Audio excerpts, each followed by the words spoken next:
ISL ചരിത്രത്തിൽ തന്നെ ഏറ്റവും മികച്ച മാർക്കി സൈനികൾ ഏതൊക്കെയാണെന്ന് നമുക്ക് നോക്കാം. നമുക്കറിയാം കുറേയധികം മാർക്കി താരങ്ങൾ നമ്മുടെ ISL സൈൻ ചെയ്തിട്ടുണ്ട്. പക്ഷേ ഇവരിൽ ഏറ്റവും മികച്ച രീതിയിൽ കളിച്ചവർ, ഈ ഒരു മാർക്കി താരങ്ങളിൽ ഏറ്റവും മികച്ച രീതിയിൽ കളിച്ചവരും ഇവരുടെ സാലറി എത്രയായിരുന്നു എന്നുള്ള കാര്യങ്ങളൊക്കെയാണ് നമ്മൾ ഈ ഒരു വീഡിയോയിലൂടെ നോക്കാൻ പോകുന്നത്. സോ വീഡിയോയിലേക്ക് പോകുന്നതിന് മുമ്പ് ഞാൻ എല്ലാ വീഡിയോയിലും പറയുന്ന പോലെ നിങ്ങളുടെ ലൈക്ക് എന്ന് പറയുന്നത് വളരെയധികം ഇമ്പോർട്ടൻ്റ് ആണ്. നമ്മൾ ഈ ഒരു വീഡിയോയ്ക്ക് ലൈക്ക് പ്രതീക്ഷിക്കുന്നതെന്ന് പറയുന്നത് ഏതാണ്ട് 200 ലൈക്കാണ് ടാർഗറ്റായിട്ട് വെച്ചിരിക്കുന്നത്. സോ എല്ലാവരും ആ ഒരു ലൈക്കിലേക്ക് നമ്മളെ എത്തിക്കാനായിട്ട് ശ്രമിക്കുക. ഇതിൽ ഒന്നാമത്തെ താരം എന്ന് പറയുന്നത് നമ്മുടെ ഡിയാഗോ ഫോർലാനാണ്. അദ്ദേഹത്തെക്കുറിച്ച് ഞാൻ കൂടുതലായിട്ടൊന്നും പറയേണ്ട കാര്യമില്ല. അദ്ദേഹം ഉറുഗ്വേൻ ലെജൻഡാണ്.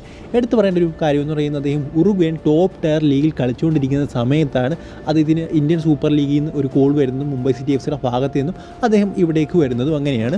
ഏതാണ്ട് 6.6 കോടി രൂപയായിരുന്നു അദ്ദേഹത്തിന് സാലറി ആയിട്ട് മുംബൈ സിറ്റി FC നൽകിയത്. എന്തായാലും അത് വെറുതെ ആയിട്ടില്ല എന്ന് തന്നെ പറയണം. ഏതാണ്ട് 5 ഗോളും 5 അസിസ്റ്റും അദ്ദേഹം ആ ഒരു സീസണിൽ നേടിയിട്ടുണ്ടായിരുന്നു. കൂടാതെ മുംബൈ സിറ്റി FC ആ ഒരു സീസണിൽ സെമി ഫൈനലിലേക്ക് എത്തിക്കുകയും ചെയ്തിരുന്നു. So one of the best marquee signing എന്ന് തന്നെ ഈ ഒരു ഉറുഗ്വേൻ ലെജൻഡിൻ്റെ സൈനിങ്ങിനെ നമ്മൾ പറയണം. ഇനി രണ്ടാമത്തെ താരം എന്ന് പറയുന്നത് എലാനോ ബ്ലൂമറാണ്. ഈ ഒരു ബ്രസീലിയൻ ലെജൻഡ് 2014 അതായത് ISL ഓപ്പണിംഗ് സീസണിൽ തന്നെ ചെന്നൈയിൻ FC ജോയിൻ ചെയ്ത താരമാണ്.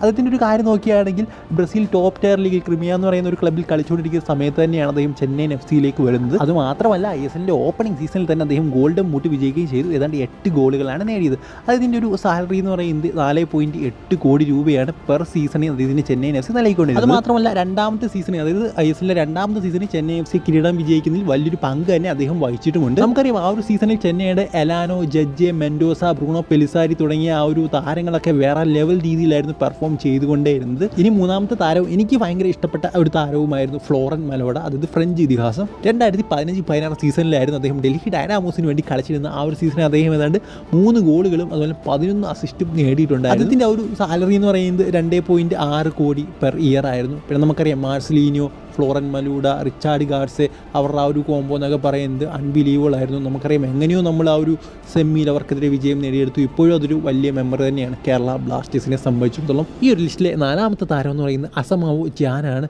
എന്തായാലും അദ്ദേഹത്തെ ഓർക്കാത്തവരായിട്ട് ആരും തന്നെ ഉണ്ടാകില്ല. ദ ഗനൈൻ ഇൻ്റർനാഷണൽ അദ്ദേഹത്തിൻ്റെ സെലിബ്രേഷൻസ് ഒക്കെ എനിക്ക് ഇപ്പോഴും ഓർമ്മയുണ്ട്. ഒരു ഷോർട്ട് പീരീഡിലേക്കാണ് അദ്ദേഹത്തെ നോർത്ത് ഈസ്റ്റ് യുണൈറ്റഡ് സൈൻ ചെയ്തിരുന്നത്. എന്തായാലും അദ്ദേഹം ആ ഒരു സീസണിൽ 8 മത്സരം കളിച്ചു, 4 ഗോളുകളും അതുപോലെ 1 അസിസ്റ്റും നേടിയിട്ടുണ്ട്. ഏതാണ്ട് 3 കോടിക്കടുത്തായിരുന്നു അദ്ദേഹത്തിൻ്റെ സാലറി എന്നാണ് നമുക്ക് അറിയാൻ സാധിക്കുന്നത്. സ്റ്റിൽ അദ്ദേഹത്തിന് എത്രയാണ് കറക്റ്റ് സാലറി എന്നുള്ള കാര്യം ഇതുവരെ വെളിപ്പെട്ടിട്ടില്ല. എന്തായാലും ഒരു 3 കോടി 2 കോടിക്കിടയ്ക്കാണെന്ന് തന്നെ നമുക്ക് വിശ്വസിക്കാം. ഈ ഒരു ലിസ്റ്റിലെ 5ാമത്തെ താരം എന്ന് പറയുന്നത് ഒരു മാഞ്ചസ്റ്റർ യുണൈറ്റഡ് അതുപോലെ തന്നെ ബൾഗേറിയൻ ലെജൻഡൊക്കെയാണ്. അതിൻ്റെ പേര് നിങ്ങൾക്ക് എല്ലാവർക്കും അറിയാമായിരിക്കും. അതെ, ബെർബറ്റോ. നമ്മൾ ഈ പറഞ്ഞ താരങ്ങൾ ഹൈലി പെയ്ഡ് ആയിട്ടുള്ള താരങ്ങളും അതുപോലെ തന്നെ നല്ല രീതിയിൽ പെർഫോം ചെയ്തിട്ടുള്ള താരങ്ങളാണ്. പക്ഷേ ബെർബറ്റോവിൻ്റെ കാര്യത്തിലേക്ക് നോക്കുമ്പോൾ അദ്ദേഹം ഹൈലി പെയ്ഡ് ആയിട്ടുള്ള താരമാണ്, പക്ഷേ നല്ല രീതിയിൽ പെർഫോം ചെയ്തിട്ടുള്ള ഒരു താരമല്ല.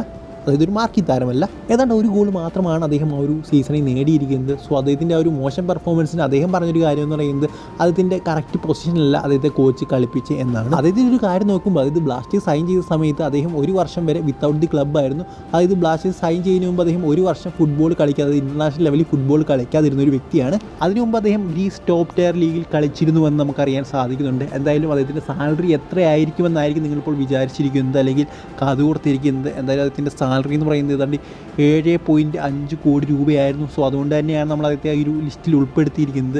സോ അത്രയും വലിയൊരു സാലറി കൊടുത്തായിരുന്നു ബെർബറ്റോവിനെ കേരള ബ്ലാസ്റ്റേഴ്സ് സ്ക്വാഡിലേക്ക് എത്തിച്ചിരുന്നത്.